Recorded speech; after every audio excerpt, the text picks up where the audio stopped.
नमस्कार. आज आपण महाराष्ट्रातल्याच पण अनेकांना माहीत नसलेल्या एका जादुई ठिकाणाबद्दल बोलणार आहोत. चला तर मग सुरू करूया हा प्रवास. हे शब्द आहेत एका ट्रॅव्हल ब्लॉगरचे. आणि खरं सांगायचं तर भिगवणला जो कोणी भेट देतो ना, त्याला अगदी असाच काहीसा अनुभव येतो. एक अशी जागा जिथे निसर्गाचं ते अफाट सौंदर्य आणि हजारो पक्ष्यांचा तो किलबिलाट आपलं मन अगदी मोहून टाकतो. तर मग नेमकं काय आहे हे ठिकाण आणि असं काय आहे तिथे जे त्याला इतकं खास बनवतं? चला ओळख करून घेऊया या गुलाबी नंदनवनाची. तर हे ठिकाण आहे भिगवण. पुणे-सोलापूर हायवेवर वसलेलं एक छोटंसं गाव. पण याला महाराष्ट्राचं भरतपूर असंही म्हणतात. का? कारण अगदी भरतपूरसारखीच पक्ष्यांची एक अविस्मरणीय दुनिया इथे आपल्याला पाहायला मिळते. हे सगळं शक्य झालंय उजनी धरणाच्या बॅकवॉटरमुळे.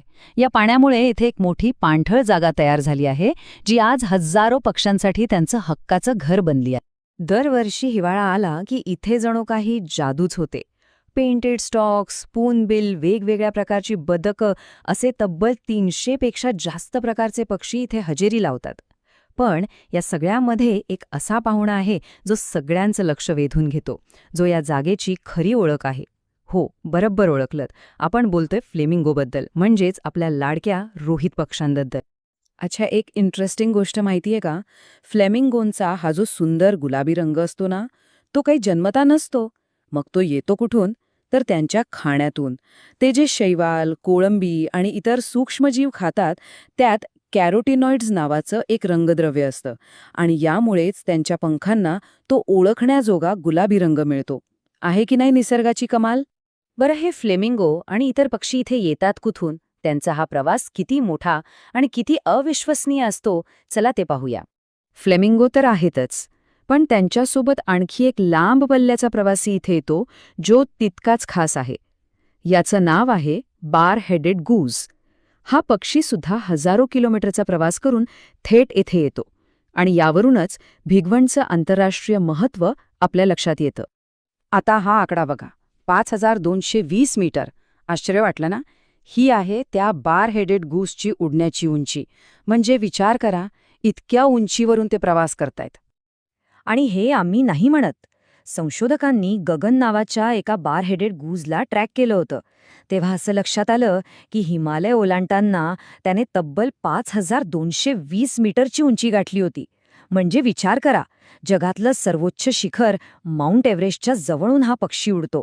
यामुळेच तर तो जगातला सगळ्यात जास्त उंचीवरून उडणारा स्थलांतरित पक्षी ठरला आहे. खरंच अविश्वसनीय. Wild life research and conservation सोसायटीच्या मार्च 2024च्या गणनेनुसार एक इंटरेस्टिंग डेटा समोर आलाय. भिगवणमध्ये आढळणाऱ्या पक्ष्यांपैकी जवळपास 69% पक्षी हे स्थानिक रहिवासी आहेत, म्हणजे ते इथेच राहतात.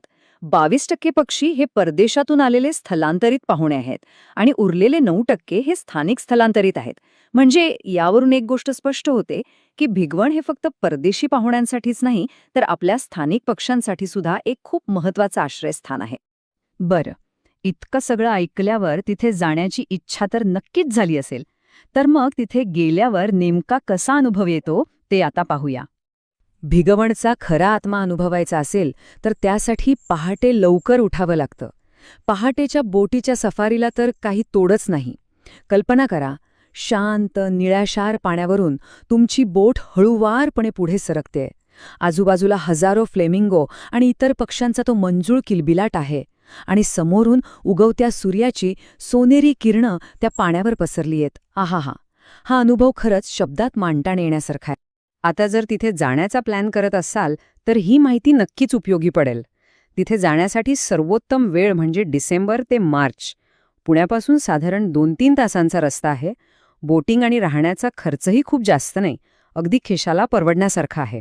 आणि सगळ्यात महत्त्वाचं म्हणजे संदीप नागरे यांच्यासारखे स्थानिक गाईड तिथे मदतीसाठी आहेतच, जे तुम्हाला सर्वोत्तम अनुभव मिळवून देतात.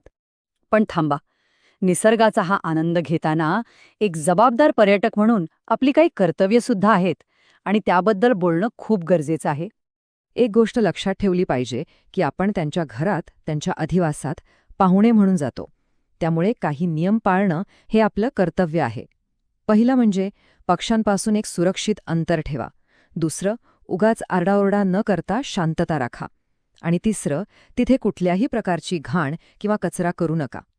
या छोट्या छोट्या गोष्टींनी आपण पक्ष्यांना त्रास होण्यापासून वाचवू शकतो आणि त्यांचं घर सुरक्षित ठेवू शकतो.